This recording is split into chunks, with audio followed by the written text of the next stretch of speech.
মিয়াৰ প্ৰসংগত পুনৰ হৰভ হ'ল মুখ্যমন্ত্ৰী ডক্টৰ হিমন্ত বিশ্ব শৰ্মা। আমাৰ কোনো লোকৰ লগত একো নাই, আমি তেওঁলোকক বিশেষ বিৰোধ নকৰোঁ।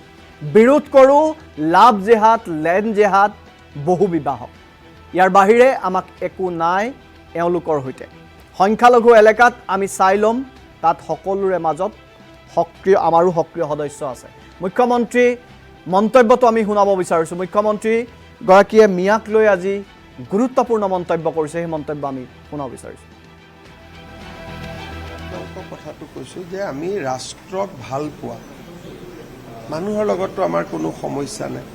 কোনোবাই যদি ভাৰত মাতা কি জয় কয়, বন্দে মাতৰম যদি গোটেই শ্লোকটো মানে গোটেই প্ৰাৰ্থনাটো গায়, তাততো আমি কোনো আপত্তি নকৰোঁ।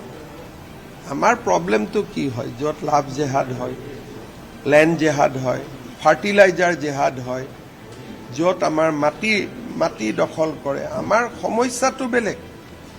গতিকে এই সমস্যাটো মই বহুতবাৰ কৈছোঁ যে মিয়া মানুহৰ লগত আমাৰ শত্ৰুতা নাই, কিন্তু লাভ জেহাদ বন্ধ হ'ব লাগিব, বাল্য বিবাহ বন্ধ হ'ব লাগিব, বহু বিবাহ বন্ধ হ'ব লাগিব, ফাৰ্টিলাইজাৰ জেহাদ বন্ধ হ'ব লাগিব, লেণ্ড জেহাদ বন্ধ হ'ব লাগিব। এই 10টা কণ্ডিশ্যন মানিলেতো আমি কাকো শত্ৰুতা নকৰোঁ। সেইকাৰণে আমি কোনো এই মানুহটোৰ বিৰোধিতা নহয়, আমি কাৰণৰ বিৰোধিতা, যে এই কাৰণকেইটাক আমি বিৰোধিতা কৰোঁ। আমাৰ লগত মই আপোনাক